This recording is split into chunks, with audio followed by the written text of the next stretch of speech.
Hello everyone, this is Shivani from PCKM Academy and आप सब लोगों को पता होगा कि हम यहाँ पे एक फ्री कोर्स करवा रहे हैं आप लोगों को IIT जैम 2023 के लिए।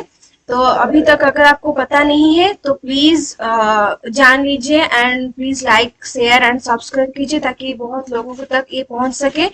एंड जो लोग कहीं कोई इंस्टीट्यूट पे एडमिशन नहीं ले पा रहे हैं उनको भी फायदा हो। ओके हम यहाँ पे आपको फ्री कोर्स करवाएंगे, उसके साथ साथ आपको IIT जैम के प्रीवियस ईयर क्वेश्चंस एंड उसके आंसर्स भी करवाएंगे। अगर आपने अभी तक हमारा टेलीग्राम ग्रुप ज्वाइन नहीं किया है तो प्लीज ज्वाइन कर लीजिए। वहाँ पे आपको कोर्स के रिगार्डिंग कोर्स खत्म होने के बाद उसके लिए आपको नोट्स एंड क्वेश्चंस भी मिल जाएंगे। Okay, so please do like, share and subscribe to support this revolution. Okay, so this is Shivani from Odisha and I will teach you a few topics regarding physical and inorganic chemistry and अभी आप लोगों का liquid state चल रहा है। Okay, liquid state का हमने already 5 lectures खत्म कर चुके हैं and this will be your last lecture for liquid state. And उसके बाद हम एक सेशन लेंगे जहाँ पे हम क्वेश्चन करने वाले हैं, previous year question and other questions. Okay, so ये आपका एग्जाम्स है जो आप ग्रेजुएशन के बाद और ड्यूरिंग ग्रेजुएशन अपियर करेंगे। IIT जैम को आप दे सकते हैं फरवरी के मंथ में, अपियरिंग ईयर में देंगे and DU, BHU, CUET and other state board entrances will be held after graduation. Okay, आपका फाइनल ईयर एग्जामिनेशन खत्म होने के बाद आप इसको अपियर करेंगे। एंड मैं एक फैक्ट बता देती हूँ IIT जैम के रिगार्डिंग कि IIT जैम में इक्वल वेटेज होता है फिजिकल, इनऑर्गेनिक एंड ऑर्गेनिक का। तो कोई भी चैप्टर या कोई भी कॉन्सेप्ट आपको छोड़ के नहीं जाना है। अगर आपको अच्छी रैंक चाहिए, सारे के सारे टॉपिक आपको कवर करने हैं, कोई भी एक को छूटना नहीं है। ओके, तो एंड गेट भी अभी BSc वाले दे सकते हैं, प्रीवियस ईयर से ऐड हो गया है। उसको पहले ओनली MSc वाले देते थे लेकिन अभी हम आप लोग भी दे सकते हैं, BSc अपियरिंग ईयर भी दे सकते हैं। ओके, एंड नेट आप CSRI नेट आपको MSc के अपियरिंग ईयर देना पड़ेगा। ओके, तो ये हो गया हमारा एग्जाम्स एंड अभी DU, BHU, HCU सारे के सारे एग्जाम्स ओके CUET में मर्ज हो गया है। तो स्टेट बोर्ड तो अपना चलाते रहेंगे। ओके, सो ये हो गया हमारा। तो हमने लिक्विड स्टेट पढ़ रहे थे, ये लिक्विड स्टेट के रिगार्डिंग आप लोगों का लास्ट लेक्चर होगा। अगर आपको वीडियो स्लो लग रहा है तो आप प्लीज स्पीड बढ़ा के भी देख सकते हैं। तो हमने प्रीवियस 5 लेक्चर में डिस्कस किया था फिजिकल प्रॉपर्टीज ऑफ लिक्विड क्या होगा एंड में लिक्विड स्टेट का सिलेबस जो प्रीवियस ईयर गिवन था वेबसाइट पे, उसको मैंने आपको पहले लेक्चर में पहले लेक्चर में भी दिखा दिया था। अगर आपने प्रीवियस लेक्चर्स नहीं देखे हैं तो प्लीज जाके उसको देख लीजिए एंड प्लीज खाली वीडियो को देखते मत रहिए, उसको लिख लीजिए। रनिंग नोट्स बनाएंगे तो आप ही का बेनिफिट रहेगा। ओके, सो हमने प्रीवियस लेक्चर पढ़ा था physical properties regarding liquid state, physical properties हमने पढ़ा था। उसके बाद हमने पढ़ा था उसका भापर प्रेशर क्या रहेगा, फिर हमने पढ़ा था सरफेस टेंशन क्या होगा प्रीवियस लेक्चर में, फिर हमने पढ़ा था विस्कोसिटी क्या होता है उसका, फिर हमने पढ़ा था बॉइलिंग पॉइंट क्या होगा, फिर हमने पढ़ा था क्लैपेरॉन इक्वेशन क्या होता है एंड क्लैपेरॉन-क्लाउसियस इक्वेशन क्या होता है, which is a simple integrating form of Clapeyron equation. Okay, ये सब हमने ऑलरेडी डिस्कस कर लिए हैं। ओके, फिर हमने प्रीवियस लेक्चर में ये भी देखा था कि कैपिलरी रिएक्शन क्या होता है, कैपिलरी रिएक्शन क्या होता है, कोहेसिव एडिशिव फोर्स ऑफ एक्शन क्या होता है। तो ये सारे कॉन्सेप्ट हमने डिस्कस कर चुके हैं। अगर आपको कहीं पे समझ में नहीं आया तो प्लीज कमेंट करके बताइए। अगर आपको समझ में आ रहा है एंड आपको नोट्स अच्छे लग रहे हैं तो प्लीज कमेंट में सिर्फ यस लिख लीजिए एंड लाइक जरूर कीजिएगा। ओके, सिर्फ कमेंट में ये सी लिखना है, और ज्यादा मैं लिखने कुछ नहीं बोल रहा हूँ। प्लीज कमेंट में अगर आपको नोट्स अच्छे लग रहे हैं तो कमेंट में सिर्फ ये लिख लीजिए। ओके, सो प्रीवियस लेक्चर में हमने पढ़ा था कि कोहेसिव क्या होता है, कोहेशन क्या होता है एंड एडहेशन क्या होता है। कोहेशन होता है अलाइक मॉलिक्यूल के बीच में, एडहेशन होता है अनलाइक मॉलिक्यूल के बीच में।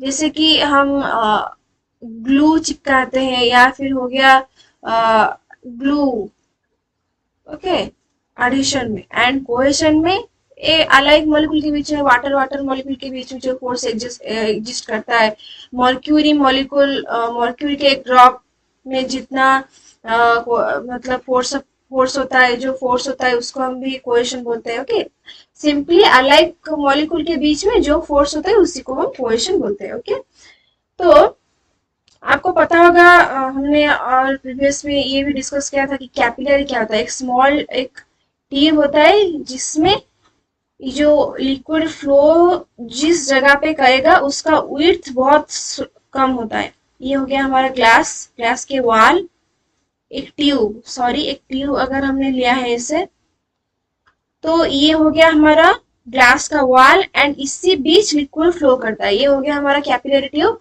एंड ट्री में आप लोगों को पता होगा, रूट के जरिए liquid water molecules and some minerals from earth flow करते हैं लीफ तक। ट्री के रूट से लीफ तक आपको आपका water and some mineral molecules, important mineral molecules flow and there photosynthesis होता है। Okay, in presence of carbon dioxide from air and light. So ये कॉमन प्रोसेस है, सब लोगों को पता होगा। तो रूट से जो लीफ तक जाता है वो प्रोसेस होता है कैपिलरी एक्शन, या उसको हम बोल सकते हैं ऑस्मोसिस। ओके, सो वो जो रूट पे जाता है, वो जो वास्कुलर ट्यूब होता है उसी वो कैपिलरी ट्यूब के जैसा होता है। ओके, सो फिर हम डिस्कस करते हैं नेक्स्ट स्लाइड पे आज का टॉपिक। ओके, आज का टॉपिक क्या है, expression for surface tension. Surface tension, surface tension क्या होता है कि आप एक लिक्विड हमने ले लिया, एक उसका सरफेस एक स्ट्रेच मेम्ब्रेन की तरह काम करता है। सो मॉलिक्यूल मॉलिक्यूल के बीच में एक फोर्स करता है और एक टेंशन जैसा होता है मॉलिक्यूल के बीच में, उसी को हम सरफेस टेंशन बोलते हैं सिंपली। ओके, क्यों? क्योंकि सरफेस के मॉलिक्यूल में एनर्जी ज्यादा होता है as compare to molecules present in the bulk. क्यों? क्योंकि यहाँ पे फोर्स उनका कैंसिल हो जाता है हर एक डायरेक्शन में। लेकिन सरफेस पे जो मॉलिक्यूल होता है उसका ऊपर कोई मॉलिक्यूल प्रेजेंट नहीं होता, इसीलिए उसका फोर्स अनबैलेंस्ड रहता है, इसीलिए वो ज्यादा एनर्जी प्रोड्यूस करता है। ओके, सो नेचर में ऐसा होता है कि एक मॉलिक्यूल अगर हायर एनर्जी स्टेट में, तो वो कोशिश करेगा लोअर एनर्जी स्टेट में आने के लिए। ये एक नेचर का टेंडेंसी है। तो सिंपली सरफेस के मॉलिक्यूल क्या करेंगे, बल्क पे मूव करना स्टार्ट करेंगे, इसीलिए सरफेस पे कम मॉलिक्यूल प्रेजेंट होंगे, इसीलिए उनके बीच में एक टेंशन अराइज होगा। इसीलिए वो जो अराइज करता है जो फोर्स, उसको हम बोलते हैं सरफेस टेंशन। ओके, तो एक्सप्रेशन क्या होगा, एक हमने कंटेनर लिया, उस पे हमने ऐसे लिक्विड ले लिया, उस पे हमने एक कैपिलरी ट्यूब को डिप किया। ओके, यहाँ पे हो गया हमारा कैपिलरी ट्यूब एंड ये हो गया हमारा wall of the tube. Okay, ये जो बीच में जो जगह होगा उसी पे उसी स्मॉल वॉल्यूम में आपका लिक्विड फ्लो करेगा। ओके, हमने डीप किया ऐसे। ओके, सो यहाँ पे हमने लिक्विड लिया है, मान लीजिए कि हमने वाटर ले लिया है। ओके, सो यहाँ पे क्या होता है कि जब हम एक लिक्विड को एक कैपिलरी ट्यूब को डीप करते हैं, तो इसका सरफेस वेट हो जाएगा। वाटर मॉलिक्यूल कैसा होता है, वाटर मॉलिक्यूल धीरे धीरे फ्लो करना स्टार्ट हो जाएगा कैपिलरी ट्यूब पे। Okay, and the contact angle between the glass and the liquid जब फ्लो नहीं कर रहा होगा जीरो होता होगा। जब हमने लिक्विड को डिप किया एंड लिक्विड इस पे नहीं गया होगा, कैपिलरी ट्यूब पे नहीं गया होगा, तो उसका कांटेक्ट एंगल जीरो होगा। लेकिन अगर एक बार मूव किया, उसको हम बड़ा करके दिखाते हैं अभी। ये हो गया हमारा कैपिलरी ट्यूब, ये हो गया हमारा वाल। जब कोई लिक्विड फ्लो नहीं किया होगा तब तब उसका कांटेक्ट एंगल जीरो होगा। लेकिन एक बार फ्लो करना स्टार्ट हो गया तो यहाँ पे एक एंगल, यहाँ पे एक एंगल होगा theta. Okay, so and then the column of the liquid in the capillary is evidently being supported by some force। क्यों लिक्विड राइज करता है, क्यों? Due to surface tension. Liquid के मॉलिक्यूल के बीच में हमने देखा था कि सरफेस के ऊपर एक सरफेस टेंशन अराइज होता है। Okay, so due to surface tension liquid will rise to balance the force between them। okay, and वो फोर्स कितना होगा, कब तक लिक्विड राइज करेगा कैपिलरी ट्यूब पे? ऐसा तो नहीं कि ऐसे राइज करता रहेगा पूरा ऊपर तक, ऐसा नहीं है। एक पॉइंट तक वो फ्लो करेगा, उसके बाद वो रुक जाएगा। कब तक फ्लो करेगा? जब तक उसका वेट एंड उसका वो जो फ्लो करता है वो flowing tendency depends on weight and the density of the liquid, depends on weight and density of the liquid।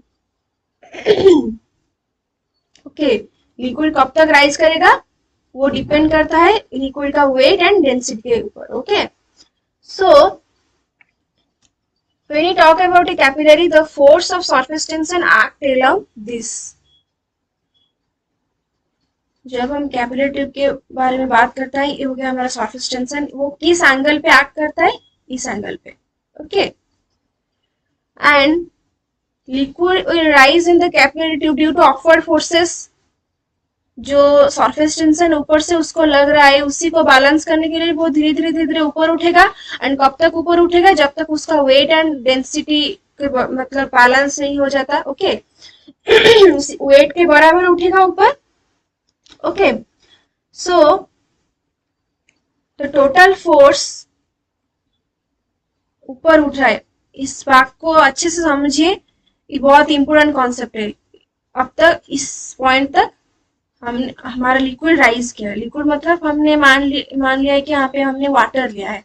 ये है हमारा capillary tube. Okay, so the total force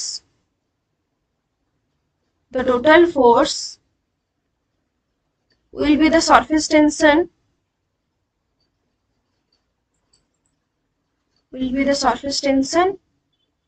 acting inside the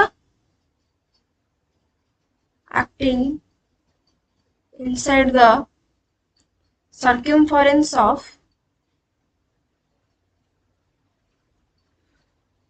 capillary tube। Liquid molecule rise करेगा उस surface tension जो लग रहा है उसी को बैलेंस करने के लिए। The total force will be the surface tension acting inside the circumference of capillary tube. Okay, so उसी को हम बोल सकते हैं कि वो एक लिफ्टिंग फोर्स है, लिक्विड मॉलिक्यूल को लिफ्ट कर रहा है ऊपर। और upward force, so the lifting force will be equal to weight of the capillary tube or weight of the capillary tube। उसी वेट को बैलेंस करेगा वो फोर्स जाके। Sorry guys. ओके, सो लिफ्टिंग फोर्स को हम बोलते हैं कि जो लिफ्टिंग फोर्स एक्ट कर रहा है उसी को हम बोल सकते हैं कि वो सरफेस टेंशन। हमने यहाँ पे लिखा ना कि lifting force will be equal to weight of the capillary और the total force of the surface tension acting along the circumference of the capillary tube, तो हम लिफ्टिंग फोर्स को लिख सकते हैं ऐसे कि गामा इंटू 2πr लिख सकते हैं ऐसे। तो ये इक्विलिब्रियम कंडीशन पे, इक्विलिब्रियम मतलब वो जब तक हाईएस्ट पॉइंट जब तक वो राइज करेगा वो उसका इक्विलिब्रियम पॉइंट होगा, उसी इक्विलिब्रियम पॉइंट पे force and weight of the capillary tube will balance the surface tension and the weight of the capillary tube और the liquid present in inside the capillary tube. जो liquid का ये हो गया, जो वेट हो गया inside the capillary tube will be balanced। तो the lifting force, the lifting sorry हम लोग नेक्स्ट स्लाइड पे लिख लेते हैं।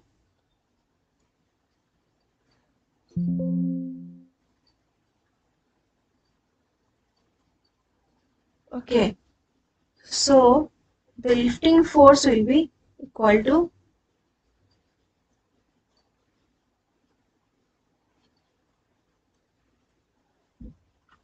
the lifting force that raising the liquid through the column will be equal to weight of the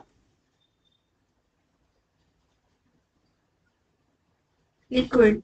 and weight of the liquid हम कैसे major करेंगे, जितना वो कैपिलरी ट्यूब का वेट होगा, वो जो कैपिलरी ट्यूब पे राइज कर रहा है। एंड आप लोग अगर सोच रहे हैं कि वो जो वाल का वेट थोड़ा ज्यादा आ जाएगा लिक्विड मोलिक्यूल की, अगर हम बात करें, हमने यहाँ पे लिक्विड लिया था ना, तो मैं बोल रहा हूँ कि weight of liquid will be equal to somehow weight of the capillary tube. क्यों ऐसा होता है कि उसका जो कैपिलरी ट्यूब एक बहुत स्मॉल ट्यूब होता है, तो उसका वो जो वाल का वेट होता है वो इतना ज्यादा हम उसको कंसिडर नहीं करते, तो वो will approximately equal to the weight of liquid हो जाएगा। तो लिफ्टिंग फोर्स हमने प्रीवियस स्लाइड में देखा कि क्या एक्ट कर रहा है, जो सरफेस टेंशन एक्ट कर रहा है सर्क्यूमफरेंस की ट्यूब के जो कैपिलरी ट्यूब का सर्क्यूमफरेंस है उसी में जो सरफेस टेंशन एक्ट कर रहा है वो है हमारा लिफ्टिंग फोर्स। हमने इसको दिखा था कि ये हो गया gamma into 2πr will be equal to weight of the liquid। weight of the liquid कैसे हम लिखेंगे, ऐसे लिखेंगे, volume into rho into g. Volume होगा हमारा पाई आर स्क्वायर एच। अगर हम देखेंगे यहाँ पे तो मान लीजिए कि इस हाइट तक वो लिक्विड राइज कर रहा है, एच हमने ले लिया, एंड जो कैपिलरी ट्यूब का रेडियस होगा उसको हमने आर मान लिया। ओके, तो हमारा कैपिलरी ट्यूब का वॉल्यूम कितना हो जाएगा, कैपिलरी ट्यूब का वॉल्यूम हो जाएगा pi r square h into rho g. Okay, so pi r square g होता है, हमने देखा कि volume into rho into g, volume into density, rho होता है हमारा डेंसिटी ना, तो डेंसिटी क्या होता है, मास बाई वॉल्यूम, तो मास हो जाएगा हमारा वॉल्यूम इंटू डेंसिटी।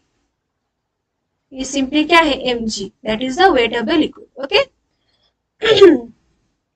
तो ये इसको बैलेंस कर रहे हैं, तो हमारा क्या हो गया, फाइनल डेरिवेशन क्या हो गया, gamma into 2πr will be equal to pi r square h pi r square h rho g. Gamma will be equal to, यहाँ पे आर कैंसिल हो गया, पाई कैंसिल हो गया, gamma will be equal to r h rho g divided by 2। ये हो गया हमारा final expression for surface tension. Okay, gamma का फॉर्मूला।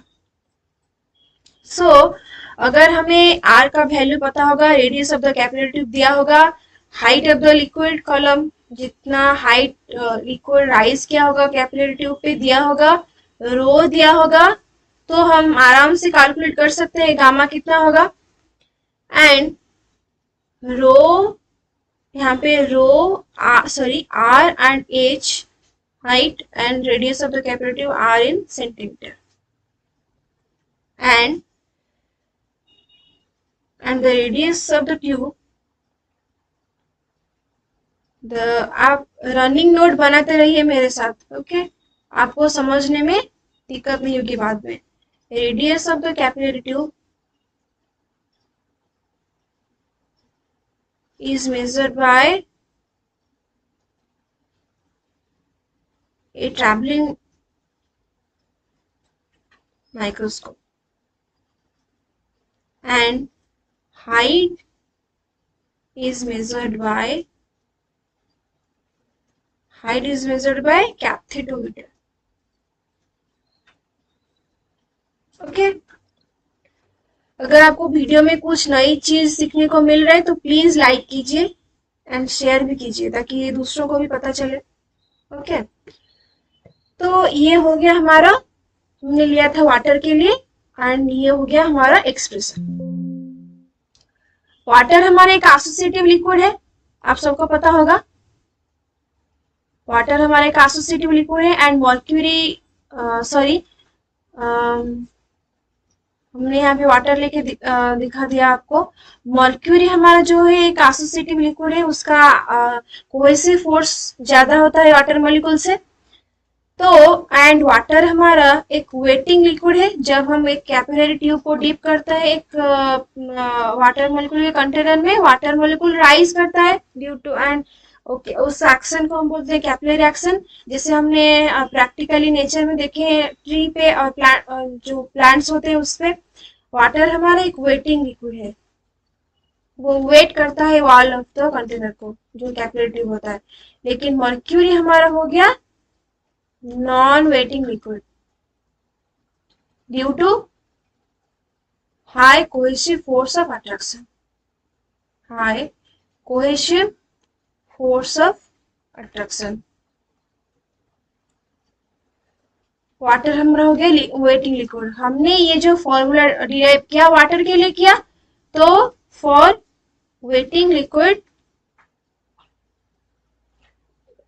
गामा हो जाएगा हमारा RH rho G divided by 2। लेकिन नॉन वेटिंग लिक्विड के लिए हाइट डिक्रीज करेगा। वाटर मॉलिक्यूल राइज किया ना, जब हमने डीप किया था, जैसे कैपिलरी ट्यूब को हमने कंटेनर में लेके डीप किया था, तो हमारा वाटर मॉलिक्यूल धीरे धीरे ऊपर राइज किया, क्योंकि वो लिक्विड वेटिंग मॉलिक्यूल है। क्यों? क्योंकि उसका adhesive force is greater than cohesive force. Water molecule के अगर हम बात करें, उसमें जो वॉल ऑफ द कंटेनर के साथ उसका जो एडहेसिव फोर्स है वो कोहेसिव फोर्स से ज्यादा है, इसीलिए वो लिक्विड राइज कर रहा है। लेकिन अगर हम एक मर्क्यूरी कंटेनर में लेके उसमें कैपिलरी ट्यूब को डीप करेंगे, आप लोगों को पता है कि हमने यहाँ पे बोला कि मर्क्यूरी एक नॉन वेटिंग लिक्विड है एंड उसका कोहेसिव फोर्स ऑफ अट्रैक्शन ज्यादा होता है एडहेसिव फोर्स में इन केस ऑफ मर्क्यूरी, तो उसका हाइट डिक्रीज करने लगेगा। तो हाइट विल बी डिक्रीज के लिए हम क्या लेते हैं? नेगेटिव नंबर लेते हैं ना, तो gamma is equal to minus RH rho G by 2 हो जाएगा।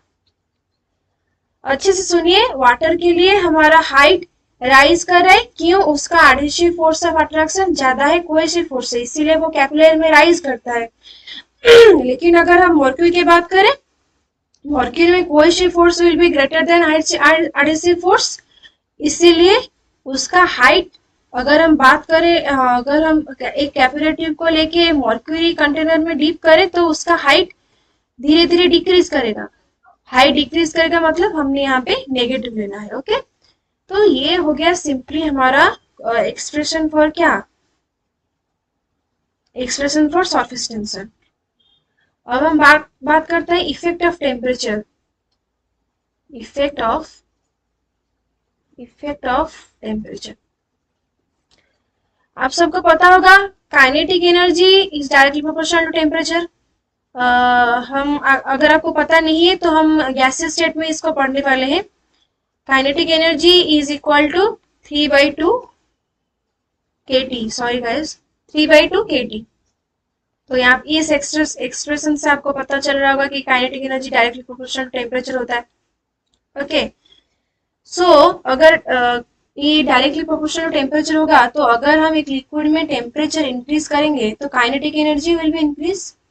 काइनेटिक एनर्जी इंक्रीज करेगा मतलब वो धीरे धीरे लिक्विड उनका उसका मूव स्टार्ट हो जाएगा, लिक्विड मॉलिक्यूल धीरे धीरे मूव करना स्टार्ट हो जाएंगे तो उसका intermolecular force will be decrease. Liquid move करना स्टार्ट हो जाएंगे तो उसका intermolecular force will be decrease. Intermolecular force decrease करेगा मतलब tension will be decrease, so surface tension will also decrease.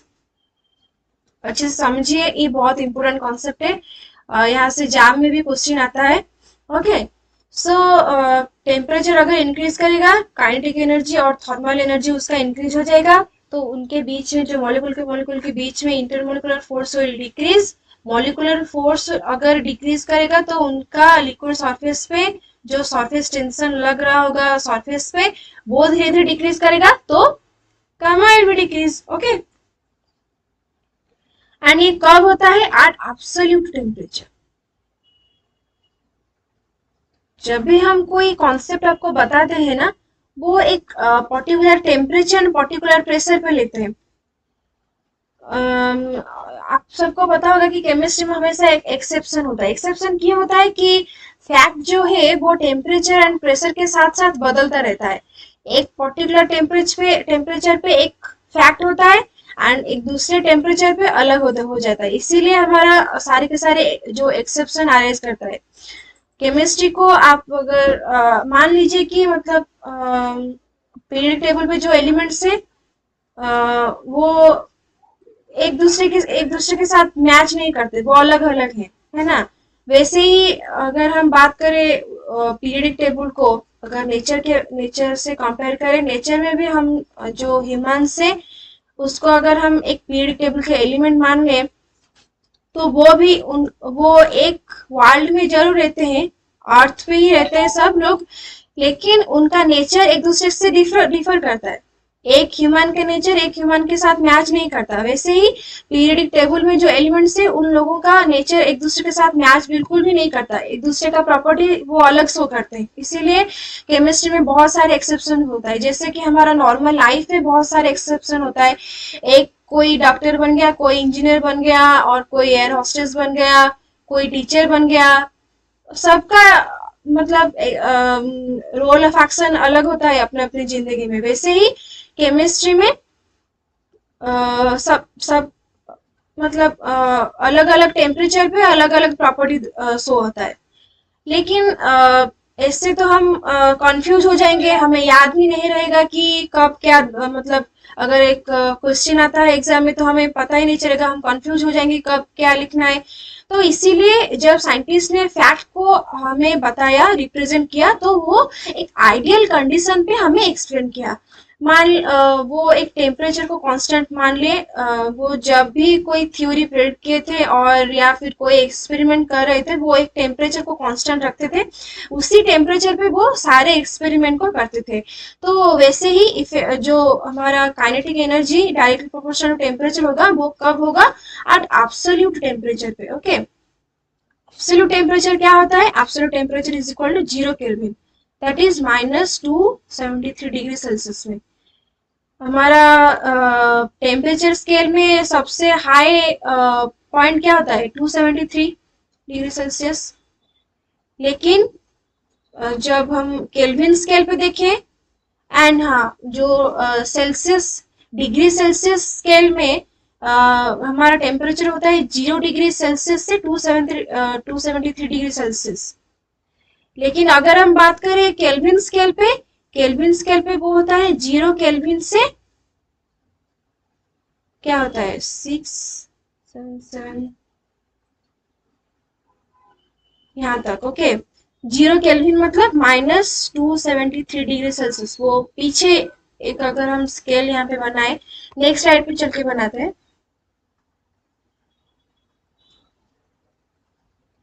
अगर हमारा एक स्केल हो गया, ओके, यहाँ पे अगर एक स्केल हो गया, यहाँ पे हमने 0 डिग्री सेल्सियस लिया और यहाँ पे हमने 273 डिग्री सेल्सियस लिया, तो डिग्री सेल्सियस स्केल सिर्फ यहाँ से यहाँ तक होता है, लेकिन केल्विन स्केल यहाँ से यहाँ तक होता है। मतलब यहाँ पे -273 केल्विन है। -73 डिग्री सेल्सियस से, मतलब 0 केल्विन से यहाँ तक आता है। ओके, तो जब प्रेडिक्ट किया था वो कंडीशन कब होगा, एब्सोल्यूट टेम्परेचर पे होगा। ओके, एंड मैंने आपको प्रीवियस लेक्चर में ये भी समझाया था कि जब क्रिटिकल टेम्परेचर क्या होता है, जब हम लिक्विड को एक वेपर को, वो टेम्परेचर होता है उसके नीचे जब अगर जाएगा तो हम लिक्विड को वेपर को और लिक्विड स्टेट में कन्वर्ट नहीं कर सकते। तो वो एट क्रिटिकल टेम्परेचर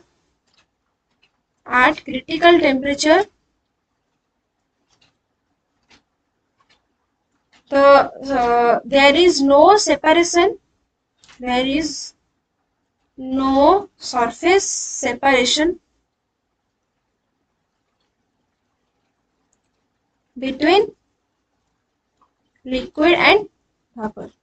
ये एक ग्राफ में शो होता है, हम आप इसको इस कॉन्सेप्ट को अच्छे से लिख के रखिए, हम उसको गैसियस स्टेट में पढ़ेंगे। ओके, ये ग्राफ होता है क्रिटिकल टेम्परेचर में एंड लिक्विड मॉलिक्यूल के बीच में।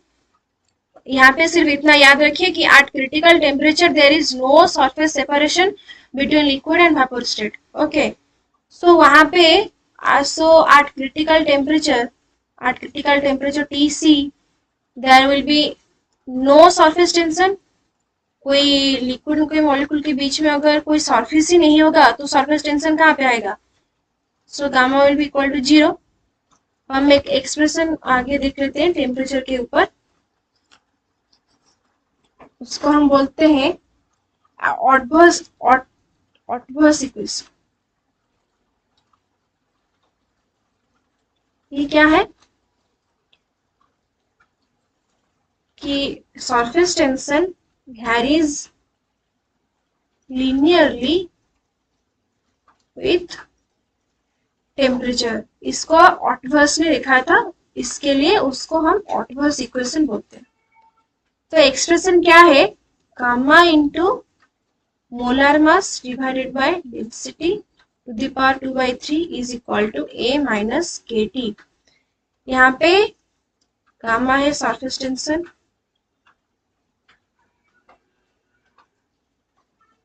M है molar mass, gram per mole. Okay, rho है density at a particular temperature. हर एक इक्वेशन में केमिस्ट्री में आपको एक पर्टिकुलर टेम्परेचर शो होगा, at particular temperature and particular pressure. Okay, क्यों ऐसा होता है मैंने आपको अभी बोला। Okay, density at a particular temperature A and K is a constant। ये हो गया हमारा ऑटवर्स इक्वेशन। मैं आपको जो भी नोट दे रही हूँ ना क्लास पे, वही काफी है IIT एग्जाम के लिए लिक्विड स्टेट में। ओके, सो अगर हम आगे डिराइव करें,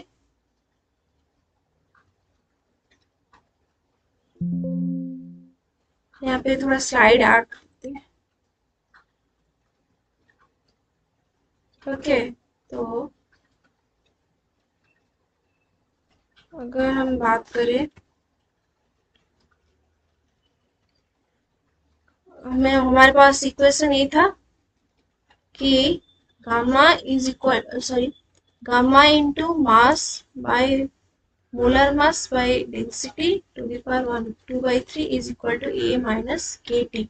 हमने इसको एब्सोल्यूट टेम्परेचर कंडीशन में लिया है। एब्सोल्यूट टेम्परेचर मतलब 0 केल्विन। अगर एक कंडीशन ये एक इक्वेशन है एट एनी टेम्परेचर। अगर हम एक क्रिटिकल टेम्परेचर में ले इसको, TC at critical temperature at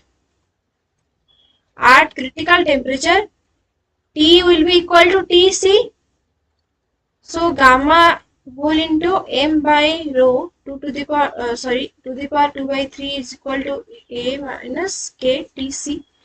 but हमने देखा कि क्रिटिकल टेम्परेचर में कोई सरफेस ऑफ सेपरेशन नहीं होता बिटवीन वेपर एंड लिक्विड, सो उनके बीच में कोई सरफेस टेंशन भी नहीं रहेगा। ये हो गया, total quantity will be 0, so A minus KTC will be equal to 0। A will be equal to K T C. Okay, so ये हो गया हमारा equation 1. Equation 2, putting equation 2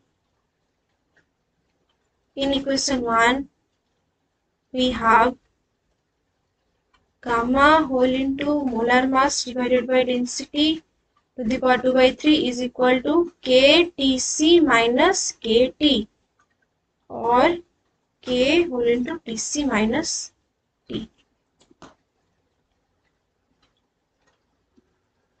okay, ये हमारा फाइनल इक्वेशन हो गया. तो अगर हम बात करें, आप लोगों के पास अगर कोई रेफरेंस बुक नहीं अवेलेबल है ऑफलाइन, पीडीएफ फॉर्मेट पे आप उसको ले सकते हैं. कोई भी गूगल पे वेबसाइट पे, गूगल पे सिर्फ बुक का सर्च कर लीजिएगा. मैंने आपको बोला था फिजिकल के लिए पूरी शर्मा पठानिया. और अगर आपको और ज्यादा कॉन्सेप्ट क्लियर करना है तो आप केएस वर्मा जी के बुक्स को भी पढ़ सकते हैं. कोई भी गूगल पे सर्च कर लीजिए, आपको पीडीएफ फॉर्मेट में ये सारा मिल जाएगा. केएस वर्मा का 6 वॉल्यूम्स है. फिजिकल के 2, ऑर्गेनिक के 2 एंड इनऑर्गेनिक के 2. आपको आपका सारे कॉन्सेप्ट उसमें क्लियर हो जाएगा. वो एक जेई एडवांस का बुक आता है केएस वर्मा, तो उसको आप ले सकते हैं. तो अगर आपको पास अच्छी बुक है अवेलेबल है तो बहुत अच्छी बात है. उसको पढ़ते रहिएगा, एंजॉय करते रहिए. तो सरफेस टेंशन जो होता है 6 डिग्री के एबव क्रिटिकल टेम्परेचर पे वैनिश करता है.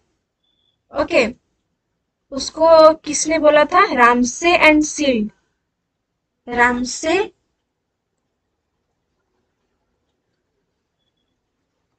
and Sild proposed the following equation for the temperature dependence of surface tension. For temperature dependence of surface tension. इसको सॉरी गाइस, इसको उन्होंने क्या लिखा था? Gamma whole into M by rho to the power 2 by 3 is equal to K T C minus T minus 6. उन्होंने बोला था कि सरफेस टेंशन वैनिशेस रफली at 6 degree above the critical temperature rather than at the critical temperature. उन्होंने ये बोला था कि the surface tension vanishes roughly at 6 degree above the critical temperature rather than critical temperature. मतलब क्रिटिकल टेम्परेचर पहुंचने के time वो वैनिश नहीं होता, पहुंचने के लिए 6 डिग्री टेम्परेचर और बाकी होगा, उसका सरफेस डिसअपियर करना स्टार्ट हो जाता है. उसका सरफेस डिसअपियर कर जाता है. क्रिटिकल टेम्परेचर को 6 डिग्री मतलब कौन सी टेम्परेचर पर डिसअपियर करता है? TC + 6 टेम्परेचर पे. तो हमारे पास इक्वेशन था ना कि K whole into TC minus T. तो हमारे पास हमने ये नया टेम्परेचर लिया है कि TC + 6. तो अगर हम उसको पुट कर दे नेक्स्ट स्लाइड पे, अगर हम डिस्क्राइब करें उसको, अच्छे से समझिएगा प्लीज. समझना बहुत जरूरी है आईआईटी जैम के लिए. अगर आपका बेसिक क्लियर नहीं होगा तो आईआईटी में सिलेक्शन होना बहुत मुश्किल हो जाएगा. ठीक है, ये लिया था कि हमारे पास इक्वेशन था gamma whole into mass by density to the power 2 by 3 is equal to K whole into TC minus T. Ramsay and Shields ने क्या बताया कि जो टेम्परेचर जो सरफेस हमारा होता है वो क्रिटिकल टेम्परेचर को रीच करने से पहले ही डिसअपियर कर जाता है। इसीलिए उन्होंने ये इक्वेशन बताया कि gamma whole into mass by rho to the power 2/3 will be equal to k whole into Tc minus T minus 6।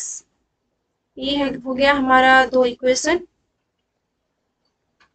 for the expression for the dependence of surface tension on temperature। तो ये सारे concept हमने पढ़ लिए। हमने ये देखा कि कौन से एंगल पे सरफेस टेंशन एक्ट कर रहा है। अगर हमारे पास ये कैपिलरी ट्यूब हो गया तो कैपिलरी ट्यूब पे ऐसे रहता है ना हमारा लिक्विड। अगर हम वाटर मोल के लिए बात करें तो यहाँ पे थीटा हो गया, ये हमारा हो गया सरफेस टेंशन का एंगल। अगर हमारे पास एक मर्क्यूरी का लिक्विड है वो ऐसे शो होता है तो वो ऐसे एक्ट करेगा सरफेस टेंशन। सरफेस में होता है तो सरफेस के टुवर्ड्स एक्ट कर रहा है, तो ये हो गया हमारा थीटा। तो ये दो कंडीशन है सरफेस टेंशन का एंगल के लिए, इसको नोट कर लीजिए। when adhesive force is greater than cohesive force, then theta is less than 90 degree, and when cohesive force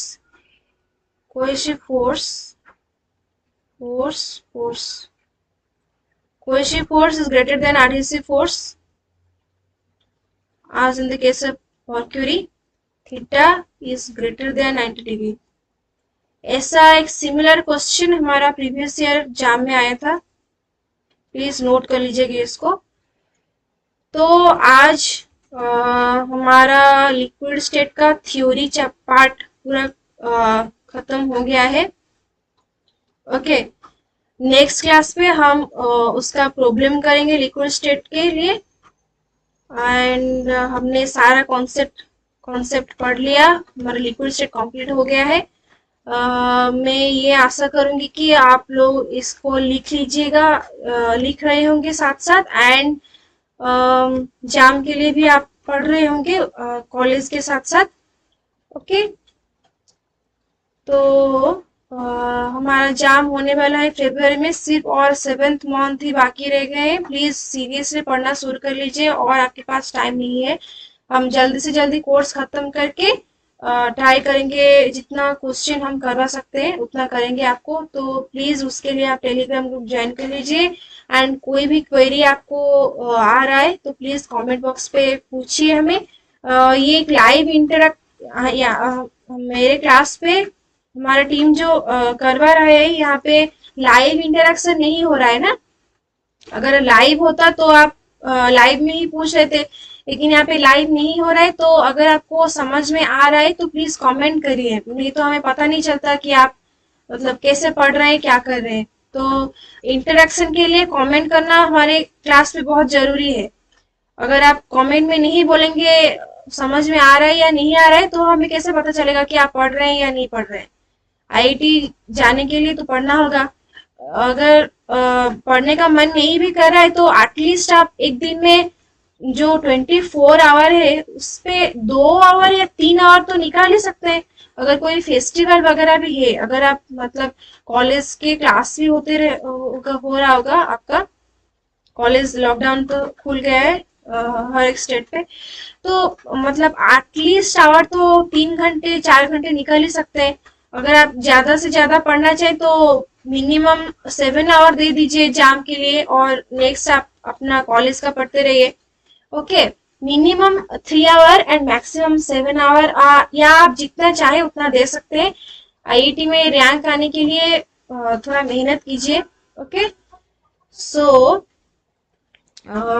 thank you for tuning in with me. Okay, जो लोग भी मेरा वीडियो देख रहे हैं प्लीज कमेंट कीजिए, कमेंट बॉक्स में please yes लिख लीजिएगा। ओके, सो पढ़ते रहिए, एंजॉय करते रहिए। ओके, ये नहीं कि मतलब क्लास खत्म हो गया तो इंस्टाग्राम की रील या कुछ भी देख ले। प्लीज रिवीजन अच्छे से कीजिएगा, नहीं तो आपका टच हट जाएगा कोर्स पे। अगर एक बार टच हट गया है ना तो फिर वापस आने में बहुत मतलब दिक्कत आता है। तो मिनिमम 3 आवर ही दे दीजिए अपने स्टडी को, नहीं तो आप आईआईटी में कैसे सिलेक्ट होंगे। और जितना पढ़ना है इसी 7 मंथ या मतलब उसके एग्जाम के बाद जो आपको आईआईटी में आईआईटी एग्जाम के बाद जो टाइम होगा उसी पे ही अपना बेसिक अच्छे से क्लियर कर लीजिए। आईआईटी में जाके आपको प्रोफेसर अपना क्वेरी नहीं मतलब यूनिट नहीं समझाएंगे आपको, फोर्स का यूनिट क्या होगा, ये सारे बेसिक कॉन्सेप्ट आपको नहीं बताएंगे आईआईटी के प्रोफेसर। ओके, यहाँ वहाँ पे भी बहुत टफ आएगा क्योंकि वो रिसर्च इंस्टीट्यूट है। ओके, तो प्लीज हमारे साथ ट्यून रहिए।